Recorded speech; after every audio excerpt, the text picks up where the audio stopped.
what if the headstone, it's not necessarily that the spirit is attached to it. It might not necessarily be something like a residual haunting, but what if it's a way of summoning something? What if every time you walk by a tombstone and you read that person's name and you read their epitaph and you acknowledge their existence, what if it's a way of summoning them to you? That maybe spirits are free floating. Maybe once you cross over that veil, once you cross over the other side, you don't necessarily have to be glued down to one location. Maybe you're just existing in the ether of whatever is out there. But by having somebody in this physical realm call you back to this physical realm, that is what causes alleged activity in cemeteries, in addition to the existence of what's already there in nature, such as quartz. I'd never really thought about it that way, but that is a really good way of thinking about it as far as like calling something back. And that could be, again, where the activity's at in the cemetery because no, again, I don't see any like logical reason why somebody would choose to stay in a cemetery, even considering the fact that they didn't necessarily die there. Unless you're kind of getting into like the old hauntings when they didn't really necessarily know if somebody had passed yet. And they had that issue where they would bury people that are still alive and they would actually die there. Like that's a totally different concept. But as far as like people have passed away recently with being attached to cemeteries. I'm glad that you brought that up because I hadn't thought about it that way. But yeah, I feel like there is a good possibility that it's rather that you're calling them to there based on the fact that their name exists in that location versus them always being there and hanging out there all the time. I I also have this, I don't want to necessarily call it a theory. It's more of like a creative musing, I guess, in my head. Cuz sometimes when I walk through and you see all the big family plots that are kind of next to each other, and sometimes they are related, sometimes they're not.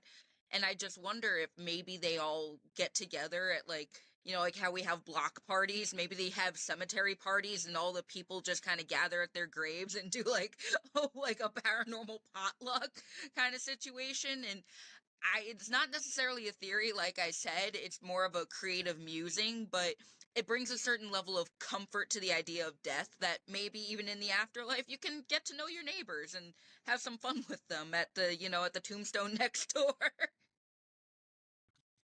That almost kind of makes you wonder if burying a body almost kind of leaves more of like an anchor that if they are existing somewhere else, assumably they need like a starting location or some kind of anchor into like this physical reality in order to be here.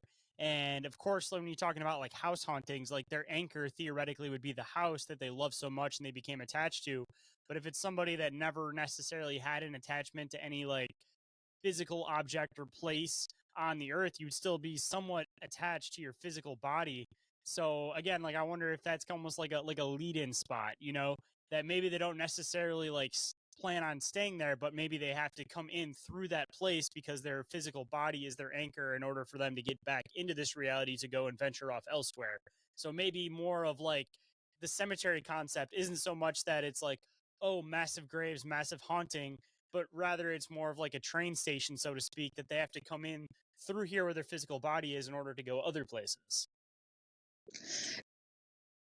Yeah, because if you look at stories of people like gravediggers, or, you know, folkloric traditions of leaving coins at the entranceway to the cemetery as a token of entrance, it is this theory that it is that middle ground between one world and the next, kind of situation.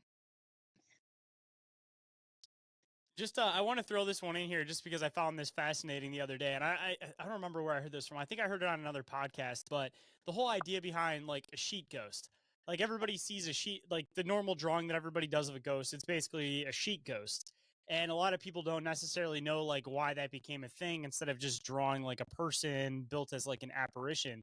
And I guess the base behind this was the fact that a long time ago when people would pass away, most of the time they were in a bed when they passed away, and what they would do is they would wrap them in the sheets and bury them in the sheets that they died in, because even, of course, not to get too gross and graphic, but when somebody passes away, like, you release a lot of bodily fluid, so nobody's going to be washing and reusing those sheets again, so they'll just wrap the body up and put them in the sheets. And then from there kind of based the idea behind like the sheet ghost, that they assumed that if they were going to come up, they're going to be in the last thing they were wearing. And if the last thing they were wearing was their deathbed sheets, then they're going to be seen as wearing a sheet. So again, I want to throw it in there just because I found it fascinating. I don't know if a lot of people know that, but the sheet ghost concept came from burying people in their deathbed sheets. I I didn't know that. That is really fascinating. I've yeah, I've always wondered that, but I don't know why that was one of the things I never thought to look up for some reason. So thank you. Because I I was kind of wondering it myself because the common drawing is always like it's sheet and it doesn't it never really like made sense to me. I just assumed it was one of those things that came from like people trying to make old Halloween costumes or something. Like I thought it was like a Halloween based thing that people started doing that just because that's the easiest way to try to produce a ghost. I didn't realize that there was actually like backing and a folklore concept to that idea in the first place.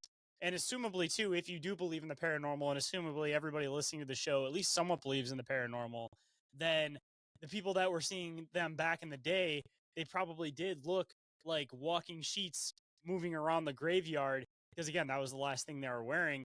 And that kind of makes you wonder with like the modern day ghosts that we aren't doing that anymore.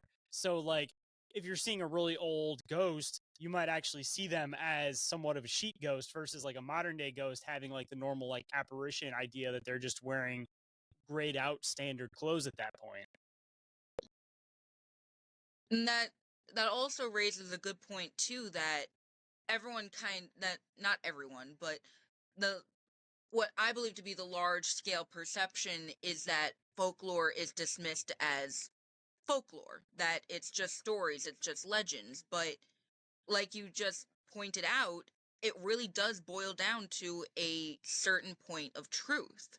That while there might not necessarily be sheet ghosts running around, or there might be, that that story began in something very real, and that it was people who existed in reality, passed away and deceased, would be wrapped up in their bed sheets. Next thing you know, it is that true story that led to the creation of what we now know as the sheet ghost.